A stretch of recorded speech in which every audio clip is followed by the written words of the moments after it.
Welcome. We are doing another episode of Ezekiel's Art Podcast, and today I am joined by my special guest, Eli.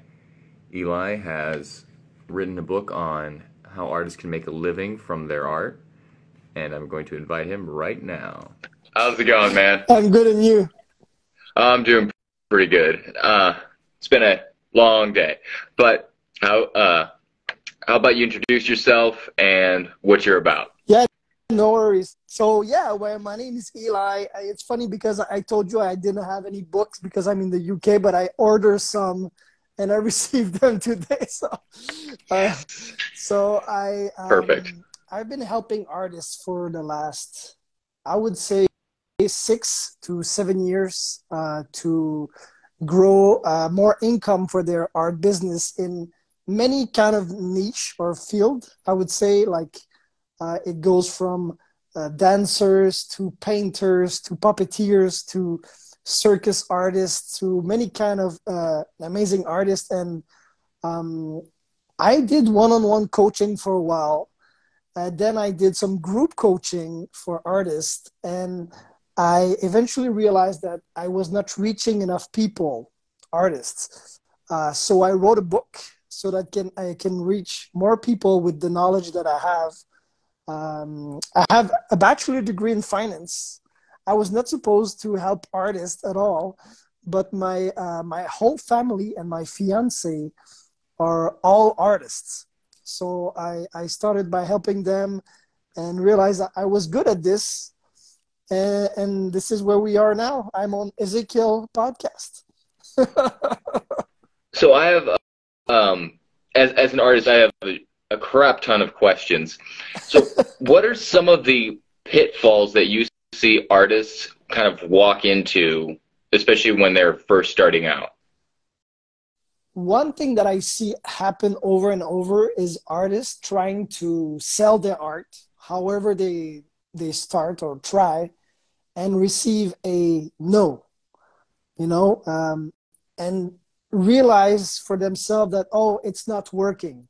Just after receiving one or two refusal, and I see that really often. And there's so many opportunities that are available that even if you receive some people that are not interested in your art, it's normal. It's actually very normal to have lots of people that are not interested, because to grow an audience, to grow a community as an artist, it takes some work. Most artists that who are successful actually been doing this for years before they got successful. And so this is one of the main one. The other one is, I would say, how to price your art. This is such like a sensitive subject, to price your art. Mm-hmm. I always say that it goes hand in hand with self-confidence. And the more you sell, the more you can actually raise your prices. This is something that I talk in my book about, how to raise your price. How does that work? And I really talk about going into incremental. Even if someone tells you, I don't know, it's like you're very talented, Ezekiel. And if someone goes and look at your art and say, what, you're only asking for 500 for this? You should ask for, I don't know, 2,500. Even if it's worth 2,500, if you are not comfortable with that price, you will not sell one piece at that price. So this is why I talk about the self-confidence going hand in hand with this. So by going into increments, let's say you sell it for 500, the next client you sell it for 550, next client you sell it for 600. You have to feel that the exchange is at a good level as well. So pricing, there's so many things that I see. So you can ask me more questions. If you want to ask me the same question, go ahead. Well, I haven't had a chance to take a look at your book, so I wanted to ask kind of what's an overview of some of the information that you give in there? Well, there's a lot of chapters. It's a short book. I would say it's between, depending on your reading speed, but it's between an hour and a half to 3 hour read, so it's very fast. And there's like 30 something chapters. So I really pitch all my ideas, my knowledge that I teach to clients that I charge a lot of money to do one-on-one or group coaching. And I try to put it as less fluff as possible. So that it's just right to the point, straight to the point for each chapter. And mostly, it's funny because we always grow and learn about ourselves, right? Even for myself, even if I've been coaching artists, I'm always getting better, learning new things and understanding more what's my thing. And I realized that my specialty is to help artists communicate. It's really the communication aspect. Yes, sales, yes, marketing, yes, social media, but not so much social media, but what are sales? What is selling your art? It's communication. You know, it's not asking for money. It's actually communicating with someone and helping the other person. And that goes, I like that. There you go. So, and I know that you agree with my viewpoint because I look at some of your stuff on Instagram, and I appreciate the viewpoint you have on this as well. So my book is mainly about communication. How can you improve your communication skills over the phone, over email, over like DMs, whatever, and in person? How can you become an artist that don't necessarily need social media also to be successful? Because this is just one tool. Social media is one tool, you know. It's not the how do you say? By the way, I speak French as my original language, so sometimes I'm searching for my words. So I speak French. I live in Canada, but now I'm in the UK. How logical, right? Okay. So anyway. I speak very, very little French. So when anybody else speaks another language, I'm just blown away because it's like I can barely even think in my own native language sometimes. But it's fine. Anyway, my English is good enough to be understood, right? So yes, definitely. Excellent. So what is something that you see artists should be doing more of? Like, I see a lot of artists do things online, but what's something offline that they can do that will help increase their sales or at least kind of give them more of an exposure to an audience? Yeah. Well, depending the niche, but like any kind of field or niche as an artist is similar in a way where you're trying to find who could be interested, right? Like, it doesn't matter what kind of art you make. So what I would say that they don't do enough or that they could do more of is to find opportunities everywhere. Like it's funny because I met an amazing digital artist recently, and she creates like these old monuments, old like hotels and all of this, or government buildings, and she recreates them on digital art, and she's really, really good. And I was in London the other day, and I was in my hotel, and I saw on the wall there was like a digital art of a famous building in London, and I took a screenshot, a picture of it, and I sent it to her, and it just shows how opportunities are everywhere. So you could sell your art to hotels, literally. So I think that most artists I work with, what they like about me is that I'm always finding opportunities, new ways to market yourself. So one thing I like to do is to create spreadsheets with a list of all the potential clients you can have in a specific market. Let's say it's hotels.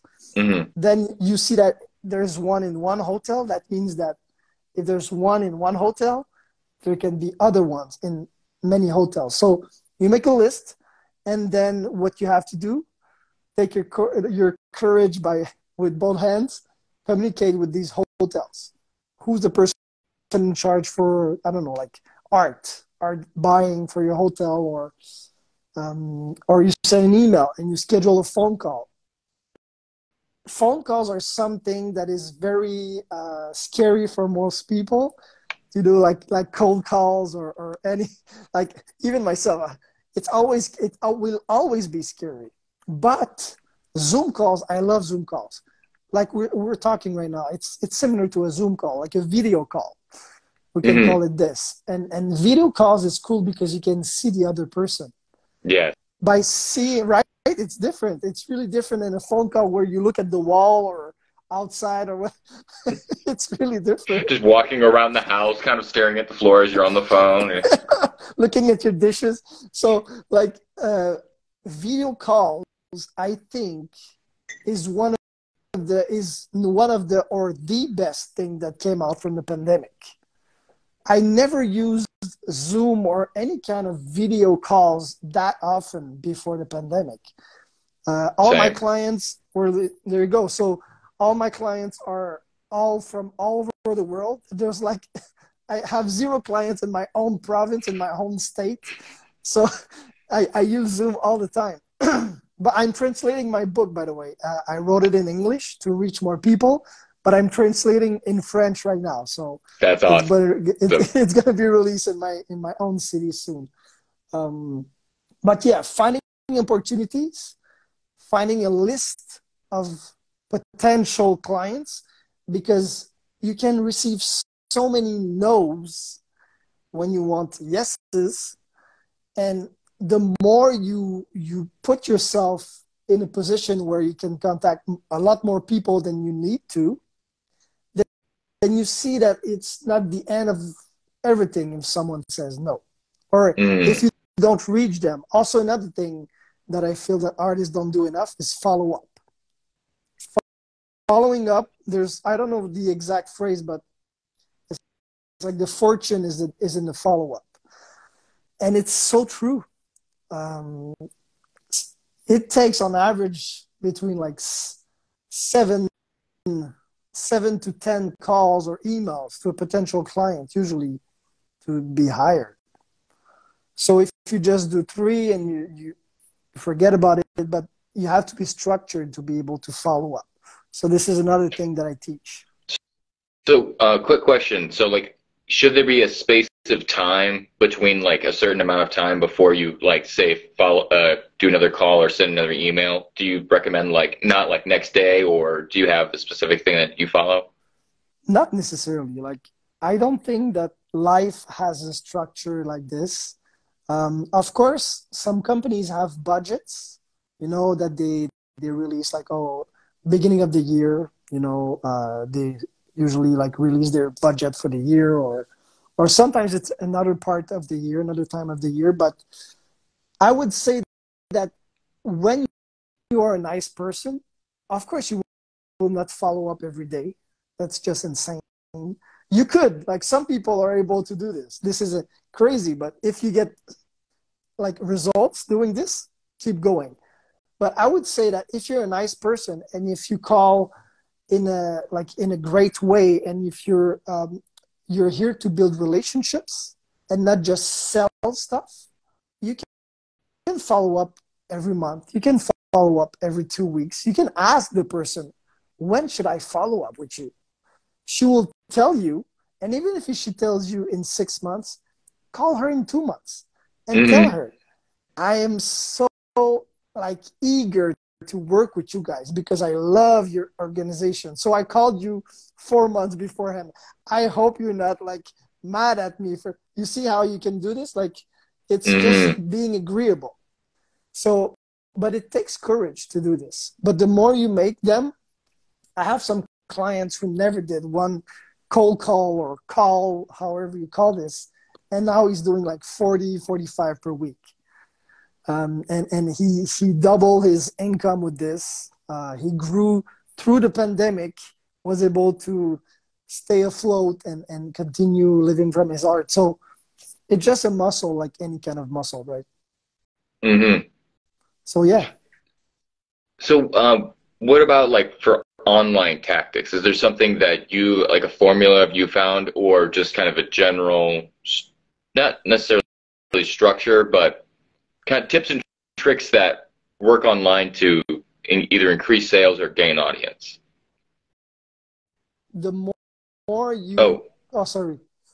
Yeah, I cut out for a second. There we Yeah, go. I increase my light. Okay, so I would say that what I use personally and what I found to be very useful is that I use social media to get to a Zoom call.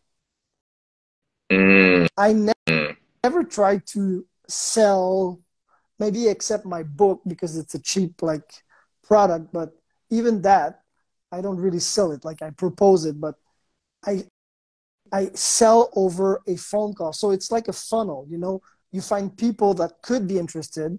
You talk to them a little bit. You ask some questions.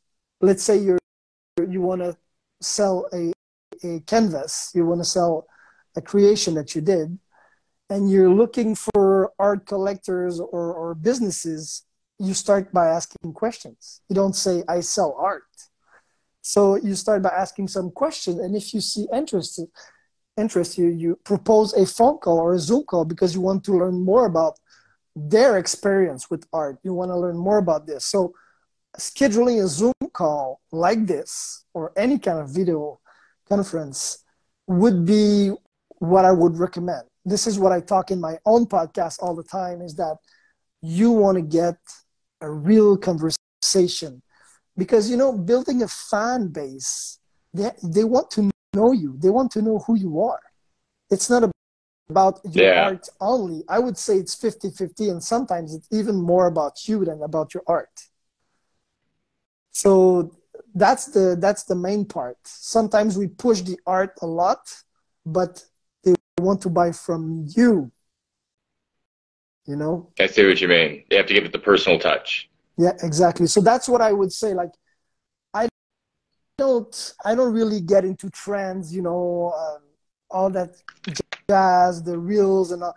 Of course, we like to see you creating. I like behind the scenes videos, if you want to do behind the scenes, but I don't believe that like videos and reels and all of this sells necessarily. It's mostly promotion. It's PR. You know, you're showing what you're doing in a good way, and it's good because you want to show that you're active as an artist. But I don't believe that a lot of people will actually tell you, I'm giving you $2,000 right now because I want this. You have to talk with them. You have to Hmm. understand their needs. So yeah, Zoom calls are the best, or any kind of video call to ask questions. Asking questions is a superpower. Yes, it really is. So I remember when we were talking about pricing, we kind of talked about it for a little bit, but what do you think for artists that are starting out, what is a good price point to kind of start with? Like, because especially it's easy to say like, hey, this is really good, but since I don't really know who you are, it's not the same as buying like a Dolly versus just Joe Schmo who made a really cool surrealism Yeah. painting.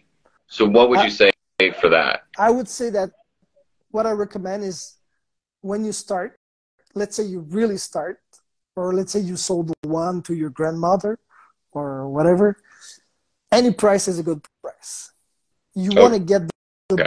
the ball rolling. There's no like, and of course you will always. There's one thing that's interesting. You will always have advice from people who are not artists, who never sold art, who will tell you, "Oh, you're underpricing" or whatever.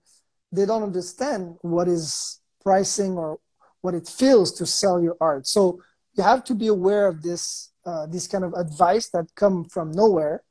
So this is one thing. You don't listen to everyone. The second thing is that any price is a good price because the more you sell, the more you gain confidence. And like I say, the more you can increment your prices. I had some clients, and most of my clients were doing this. And I call this how you call it? Self-negotiation. This, Hmm. this was something that a lot of my clients were doing, self-negotiate themselves even before the client asked for a discount. And this is something that I think we all do, but it's useless. Hmm. So when you go into increments, let's say you sell your first painting $100, and the next one you sell it 150. and the clients say nothing. They just buy. And then 250, and then 350, 500, 1,000. Eventually, you'll have someone say, "Oh, it's too much," or is it negotiable? Then you can start asking more questions. Okay, what is your budget? Mm-hmm. Can you do payments? Blah blah blah. So, but until that happens, don't give discounts if they don't ask for it. It's useless. Okay. A discount is not interesting for someone that doesn't ask for it. They will just not care about this. So, yeah, really do this. You start by, and you can look at similar artists that are doing, you're all unique, right? But similar, they're doing similar stuff, and look at their pricing, or send them an email, ask them for prices, and see if you're comfortable asking for these prices. So it's really a personal question. There's no like, there's one really cool story I have about this. I found an artist on LinkedIn a couple months ago. And many people call themselves artists, and some are not really either. It's more like a hobby, and some really want to get pro at this, and sometimes you're not so sure what if it's the truth. They're telling you the guy was selling his paintings for $150,000 for one painting, and I was like, "Is it a joke?" Like, he sent me his PDF. He's like his. I was like, "Who's that guy?" But I realized it was true, and that person, I can send you. I can find him find the link and send it to you afterwards. And he was a guy who was selling to like movie stars. He was able to put himself in like a community or an audience of really high level people who were buying his art for really a lot of money. And it's nice art. It's a very special kind of art, but still there's people that are better than him that sell a lot less. So like, why was he comfortable selling at that price? It's because he was comfortable selling at that price. Mm-hmm. It's really like esoterical, like price. It's almost spiritual.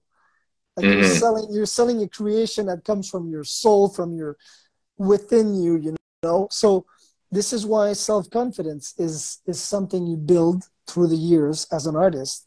And eventually, if you're able to sell this for that price, well, I'm happy for you, because this takes some balls. Yeah, for real. But if it happens, kudos. Like, it's really cool. So it's an interesting story to have this like high level price and do it. Mm-hmm.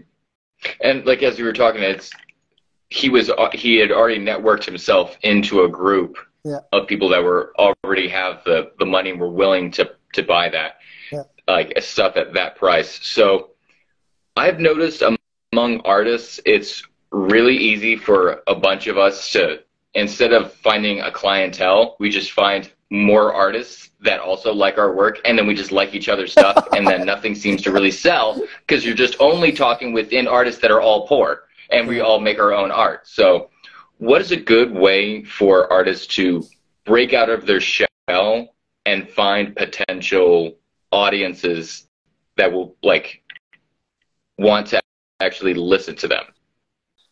I like to do surveys. This is something I recommend, actually. There's a chapter about surveys in my book as well. Surveys help you understand people and how they think. First of all, other artists will never be a viable audience for you to sell your work. They will maybe buy some to help you, encourage you, but that will be like a really small portion of what you can actually make. I think we often underestimate the size of the network we have to build at first, It doesn't have to be like um, a million, followers. But at first, you don't really know exactly who's your audience. So what do? You try, you talk to people, you try to understand, this is my art, with which kind of personality does it fit with, so you have to talk to people for this. So doing surveys, like I give an example, I think in my book, about a singer. If you have a song, you can make people listen to your song and ask them, which artist does it make them think about when they listen to your song? And then you go to this artist, and when a lot of people tells you about this artist, you go listen to this artist and see his fans and his followers, and you understand more about who they are. As a painter, it's similar, when you look at my art, what do you think about, or whatever, So surveys would be a good thing. Like, you can do this online. You can send surveys with Google Forms. It's free. Okay, I'll have to look into that because I didn't know about that. Google Forms, it's pretty easy to create. You send this. You have the results by questions and by individual. You can even ask their email if they want. Whatever, You can give an incentive if you want. I don't know, free print by email, whatever. But yeah, it's really recently I got onto. I heard about this a while ago, but maybe you heard about this, like 1,000 True Fans. Yes, I've heard that term before. Yeah, so it's a guy, I don't remember his name, but I think he wrote an article 10 years ago about this. And I find the concept very interesting because it just shows that you don't need 1 million followers. If you have 1,000 true fans who buy everything you sell, and they buy from you, like, let's say $100 per year, you make $100,000 because you have but it's not easy to do. But still, it shows how you can have just 1,000 people, 1,000 followers, let's say, but all of these followers buy everything you sell. So you have to find these people because guess what? They're looking for you. That's what's cool about this. There's people looking for you right now. They don't know it, maybe, but they're looking for you. They're looking for your art, your personality. But it's your responsibility to find them or to help them find you. So, social media, the way I use them, I post, but I don't really care about my posts that much. I create them and I put care in them, but my goal is to contact and communicate with people the most I can. So by following people, by DMing people, you want to ask them questions, you want to understand what they do, so the more you do this with your art, the more you understand who could be interested. There's no secret this is the funny thing. There's no secrets. It's just you have to find them. But how do you find a treasure? You dig. So take out your shovel and start digging. I think I'm gonna do a quote with this. Yeah, I'll put that in the YouTube shorts. Take out your shovel. So when it comes to, as you say, you care less about your posts, is it more of like just kind of a get it done type thing? Would you say, like, just try to be consistent, don't overthink things? Oh yeah, totally. Like a good example is my fiance. I started helping her a couple of years ago when we started going out together, and I helped her to get more consistent on posting online. I was like, okay, do a post per day. Try to be regular like this. But she was taking so much time to write her caption and to write. I helped her to go faster because there's no perfection in any kind of social media post. There will never be. And when you calculate how much money you make with your social media posts, maybe you understand. Because a social media post is still just a communication. Like, Yeah. and you don't even really know who it goes to. So social media is mostly to show that you're active, to show the behind the scenes, to show who you are, to find who are commenting, who are liking. These people could be your 1,000 true fans. So you can even make a list of who are liking your post all the time, who are commenting your post all the time. So, yeah, there's no perfection, and it's mostly to show you're active. So when you spend too much time on things, there's in my book again, there's a place where I talk about income generating activities. Social media posts are not part of them, unfortunately. You could be zero, you could be out of all the social media platforms and make a very good living as an artist. So it's just, I try to make people understand that it's just one tool, of one way of communication. And most of the ones that are older, or, you know, phones and emails and all of this, and meeting real humans in person, yeah, disease. So For real. like, these are all the best ways, but these are the most difficult ways in terms of being introvert, extrovert, whatever vert you want to be.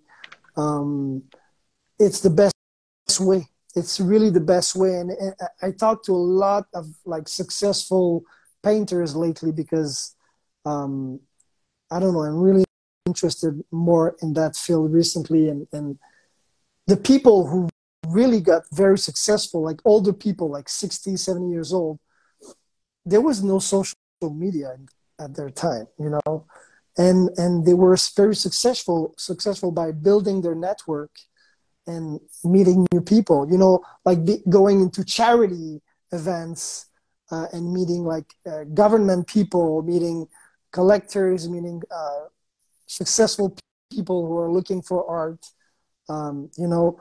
So you have to get out of your comfort zone. And I look at one of your videos that you talk about this. And yes, you have to get out of your comfort zone if you want to get somewhere. And this is hard to understand or to accept. We're always looking for the loophole or the social media trick that's magical or whatever. Doesn't exist. It doesn't exist. So you have to understand that the more you're going to get out of your comfort zone, the more you'll feel good about yourself. The more you'll have more self-confidence. So more self-confidence means more sales, higher prices. So what do you think about when you're really old? Do you think about the social media tricks that you found, or all the great relationships that you created? You know, this is what we think about. So yeah, I'm a kind of an old style. I want to bring back the old style marketing and relationship building and sales. And I feel this is important as well. I agree, especially with the way social media is now and how saturated it is with constant posts. And now, like, I was scrolling through my Facebook and then I counted and I realized every third post is an ad. So, like, I'm not seeing a third of my friends' stuff because I'm seeing ads on Instagram and Facebook. That's crazy. So, you mentioned income generating activities. Would you mind giving some examples and kind of breaking down how those work? Oh yeah, totally. It's pretty simple. Like sending emails to potential clients, doing phone calls to potential clients, following up with people you already contacted, sending a proposal really fast when a client says yes. Don't wait a week to send the contract or the proposal or the whatever you have to send to get the money. What else? Connecting with new potential clients, looking for new opportunities, you know, because if we look at non-income generating activities, could be the creation process. Is if it's like an original, it's not necessarily sold. So Mm. You could keep on going creating originals, but never sell them. Just accumulating them in your home, in your house. But if it's for a client, then it's income generating. You know, getting better at your craft is, on the long run, is going to give you more money. But I have what I've discovered, that some artists are workshops addict, that they just keep on doing workshops to get better, but they never sell anything. So you could try to better your craft for 30 years and never sell anything. So it's just a difference with confronting another human to sell them your art, or just creating and confronting your art. It's two different things.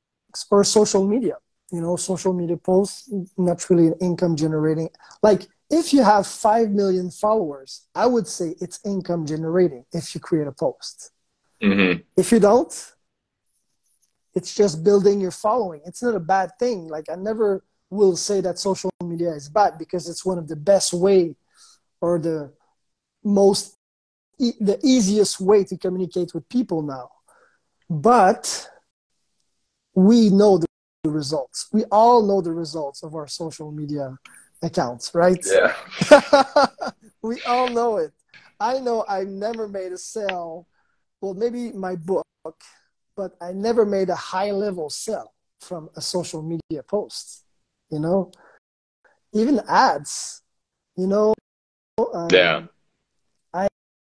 I did a training with one of the best social media ads guy.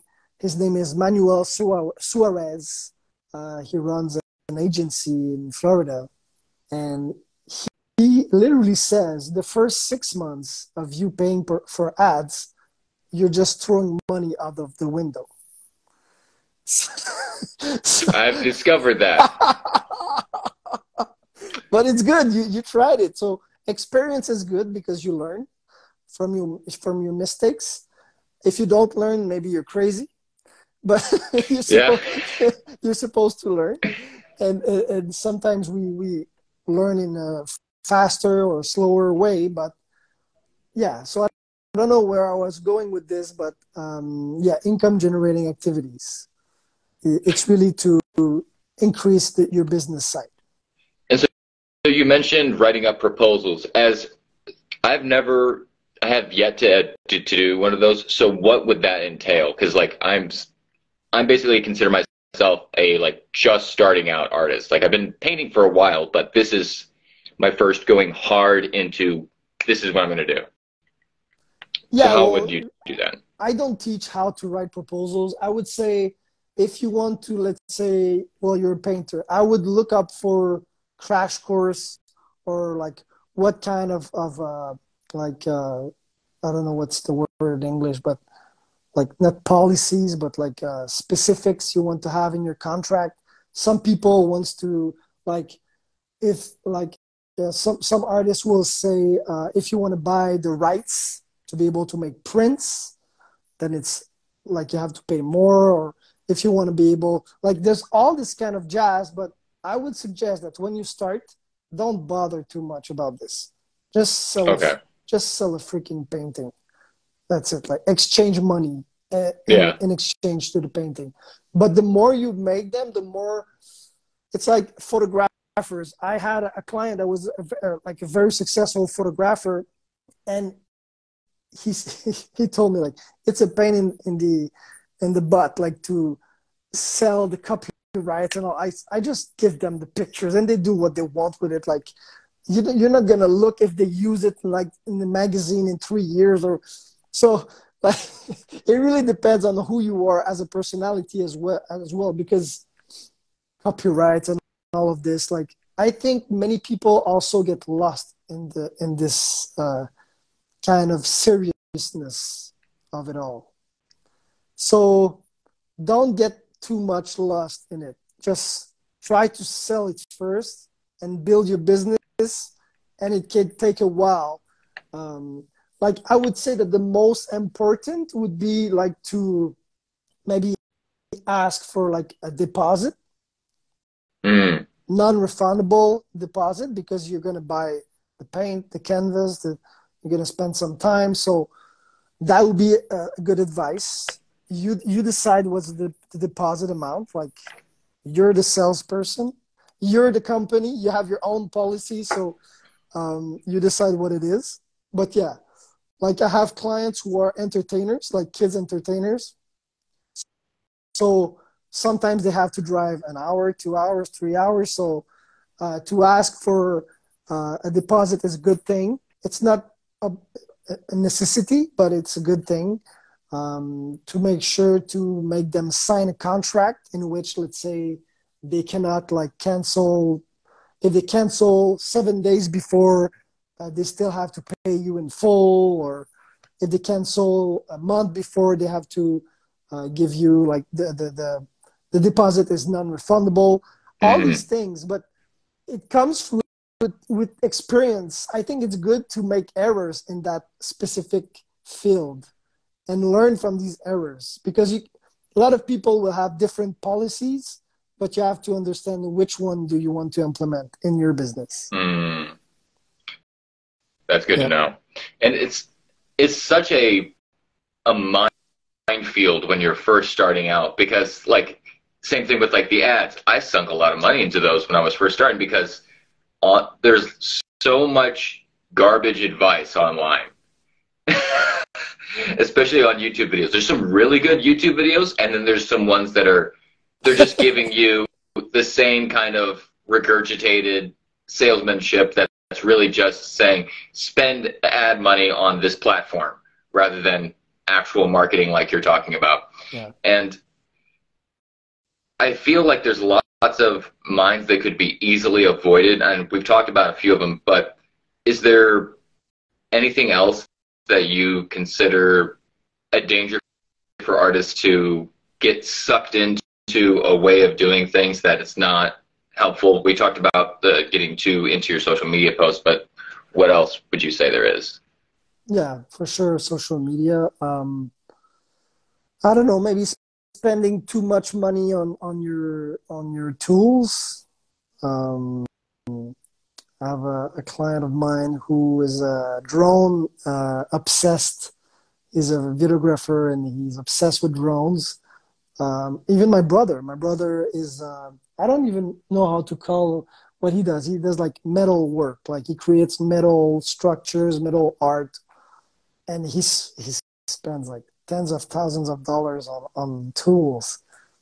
But you have to understand your limits as well, because you're not here to make money. You're here to create and make a better world as an artist. But still, if you want to create a business, you have to be profitable.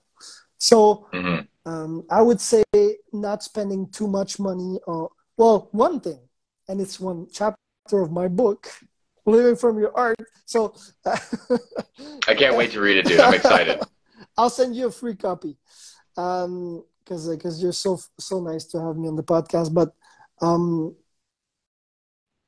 you have to invest in learning sales and marketing. Okay. This is a chapter. I think it's a chapter of my book. I don't even remember, but I'm pretty sure I talk about this in one of the chapter, because this is something that almost no artist would do. So would it be a coach like myself? I help artists to understand how to talk to people, do phone calls, follow up, etc. It could be a coach. It could be some online courses. It could be a book. It could be anything. Like, become interested in this. Just being interested in a subject will take you somewhere. If you're like always postponing learning the thing that you actually need, well, you will postpone your success. So one guy that was kind of my mentor that I really like is Grant Cardone. He's actually a car salesman, like a car sales training coach. He's very successful now, but his principles are very good. they really like, they built my foundation as a coach as well. So there's a book he wrote that's called Sell or Be Sold, that I recommend for artists as well. I'll be checking that out for sure. It's a red book here. You're going to love this. So this book in combination with my book, I think is a good combo as an artist to start to understand more about sales. And yeah, I mean, it's really to start. What was the question? I forgot. I think you do. You do. Dude, I talk too much sometimes. this is why I think I might have ADHD or something like that, because I can remember something from like my childhood. I can't remember what I was talking about 2 minutes ago. No, it's fine. It's fine. So we were talking about different pitfalls, I believe, that artists can get sucked into. Yeah, exactly. So make sure to invest time and money in learning sales and marketing, not only art. One of my clients is an artist, but he also went to school in business, and he's very successful because he's applying both. So learning this, not doing too many workshops, not listening to too many, I don't want to call them gurus, but too many people that you listen on YouTube or podcasts. Try to have one or two, because if you listen to too many, you'll be lost. It will become confusion for any subject. Try one thing, try it well, see if it works, get through some problems and barriers, and if it really doesn't work for you, then you can try something else. But try something thoroughly. This is something we don't do anymore in this century, right? So try this. If you want it to be me, listen to my podcast, read my book, do this. If you want it to be someone else, but try this person only for a while and see what happens.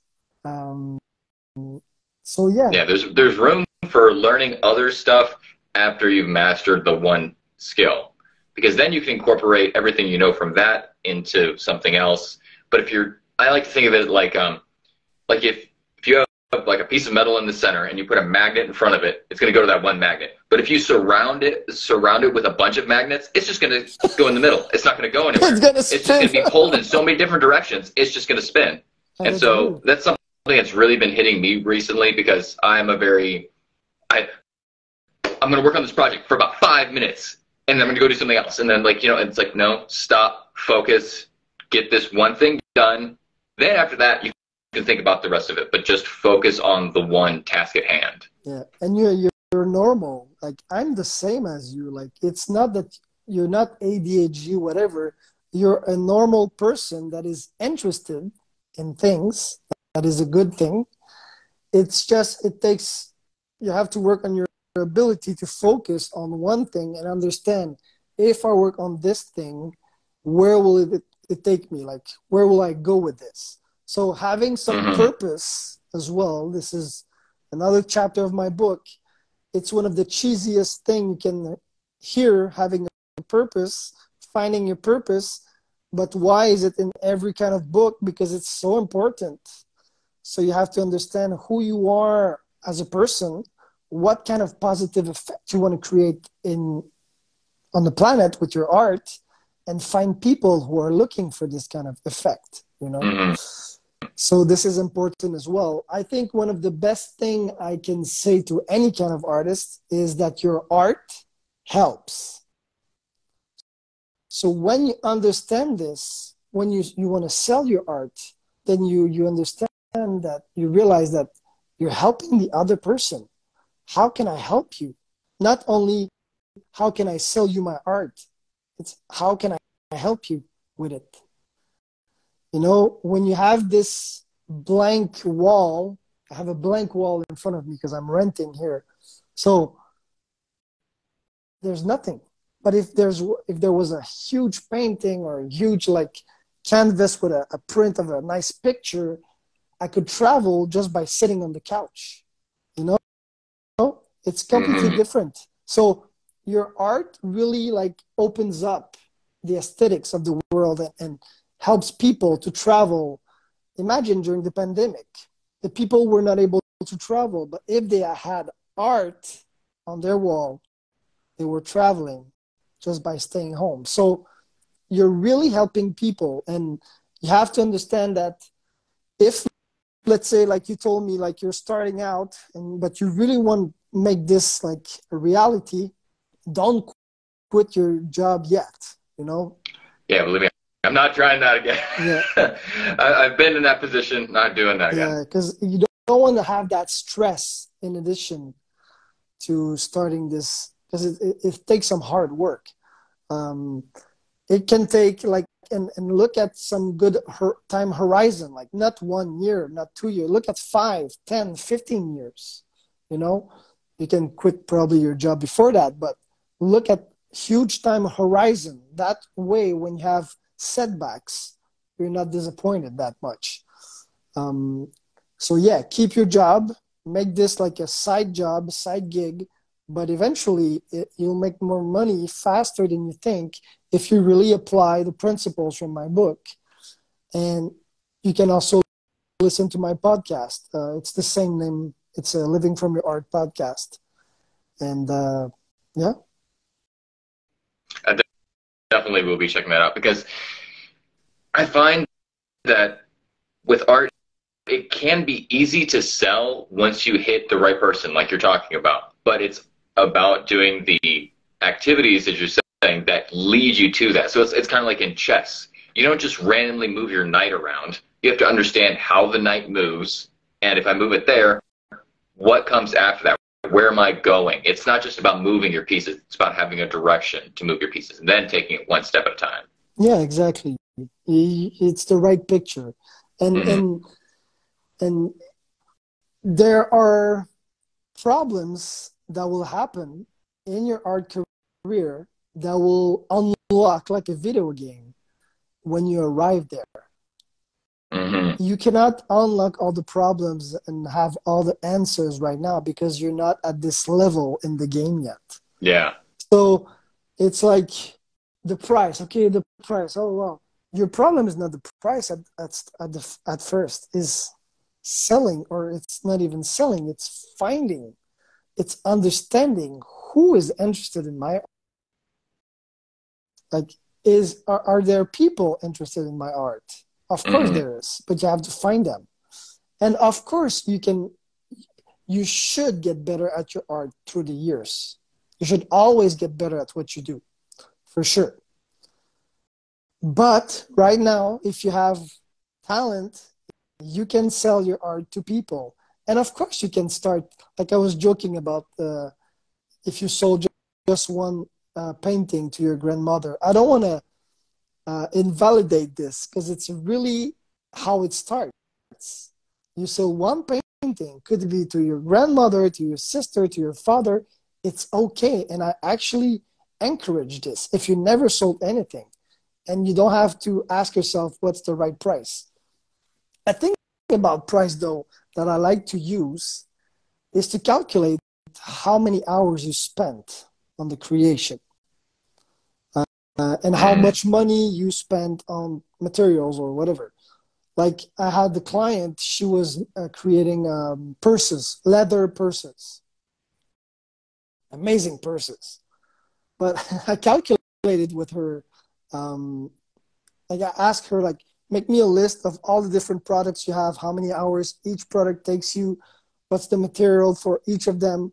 And in the end, we did the exercise, and she was making $3 an hour. It's not it's not viable, you know. So you have to calculate this. And let's say you want to make $20 an hour. If your painting takes you 20 hours, then you sell it for $400 plus materials, whatever. You can use this as well. You don't have to use like I don't know, like numbers that are official for this kind of art. It's your creation. You decide how much you sell it. Like this guy who was selling to $150,000 for a painting. You know, he's probably over the regular prices for this kind of art. So it's really a personal thing.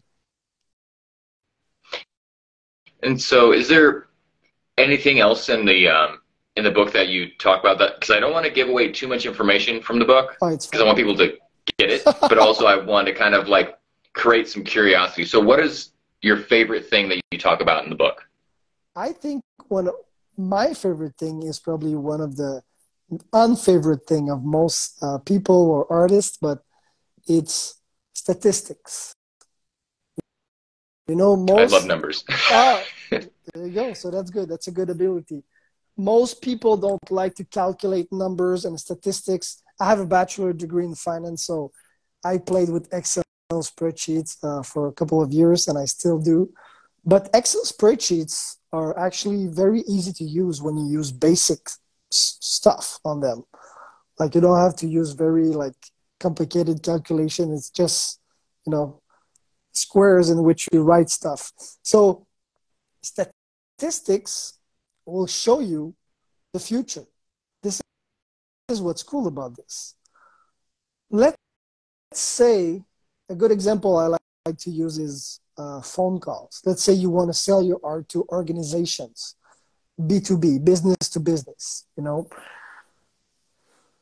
or even collectors. Like if you find collectors, let's say on LinkedIn. On LinkedIn, you can type collectors, art collectors, and you have results of people. You have people who call themselves art collectors. You can contact them and ask them questions. But anyway, that's another thing. But let's say you call businesses and you do 20 phone calls per week, let's say, for the whole year. So that's 1,040 phone calls. If you sell for, let's say, 1,000 phone calls, if you sell for 10,000 of art, then you know that 10,000 divided by 1,000 phone calls is $10. So that means that for every call you make, even if you don't sell on that call, you make $10. So this is one statistics that on the long run you can know. And when you know this and you stop making phone calls for 2 weeks, you know that you just lost 20 phone calls times 10. So you just lost $400 because you stopped doing phone calls for 2 weeks. So it's an ever-going process to calculate statistics. I talk about it in my book. I give you some specific stats to calculate. And the only goal is to understand the future.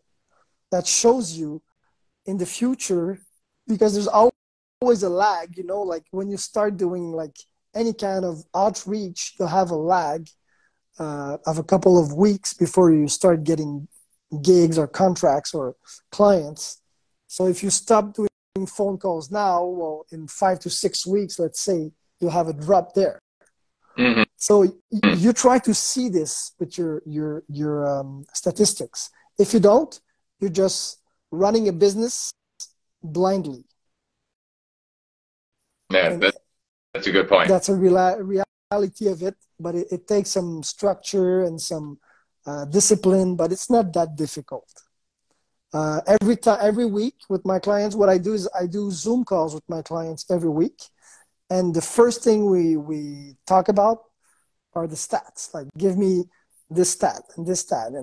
And then we talk about their week. So this is something that's very important for me, that helped me a lot, and my clients as well. So yeah, I like stats.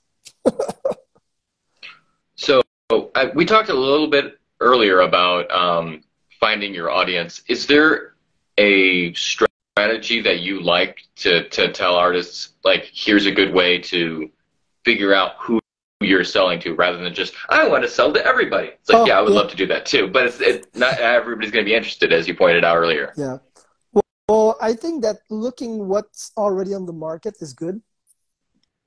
Of course, we're all really unique as individuals and as artists, but we don't reinvent the wheel every time.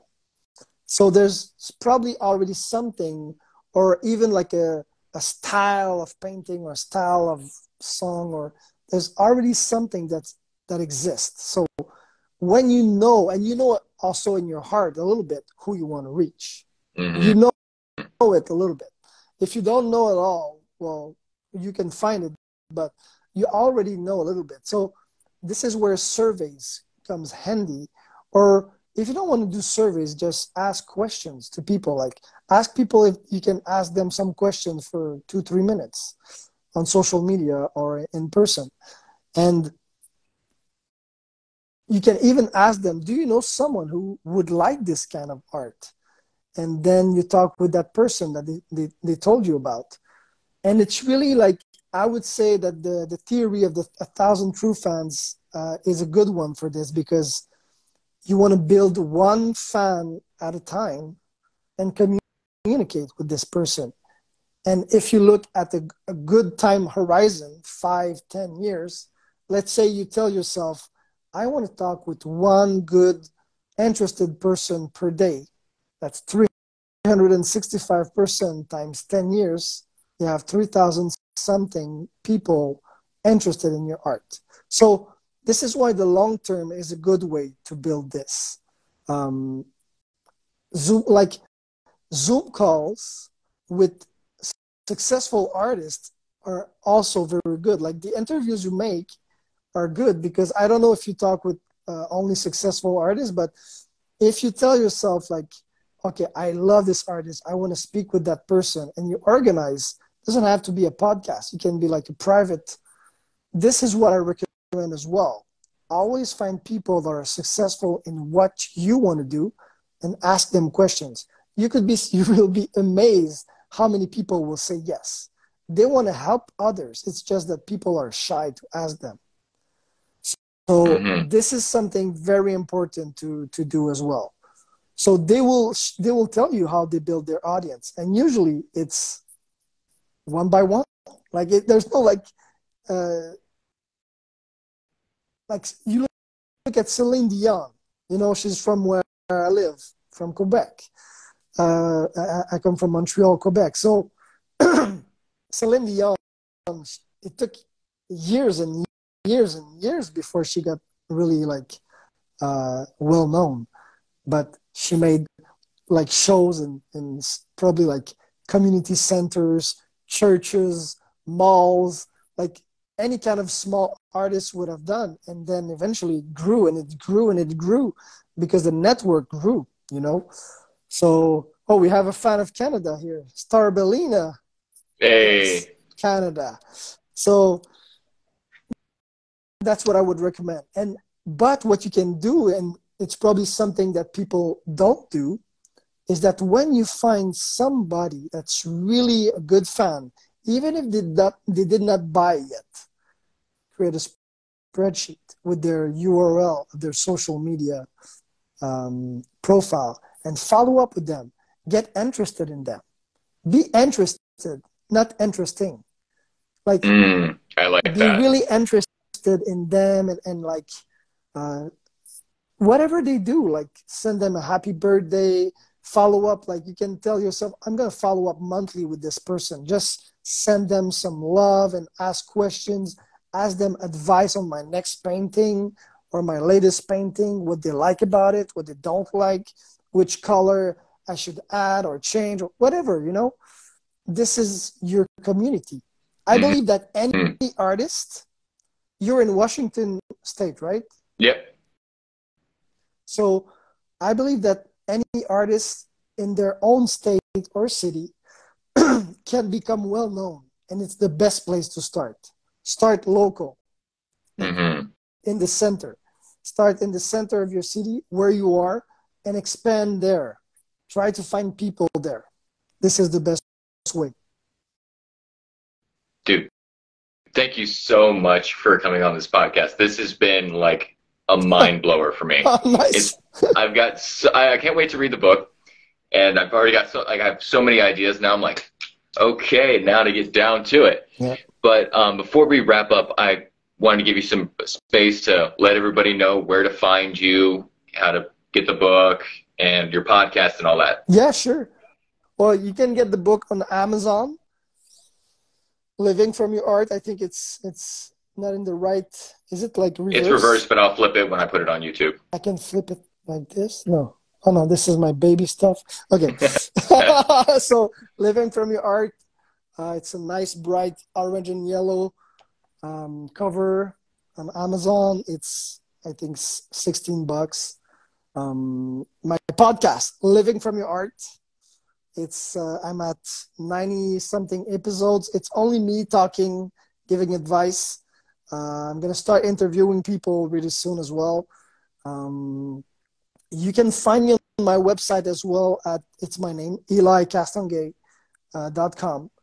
You have some articles, you have my podcast, you have some information about my coaching, etc.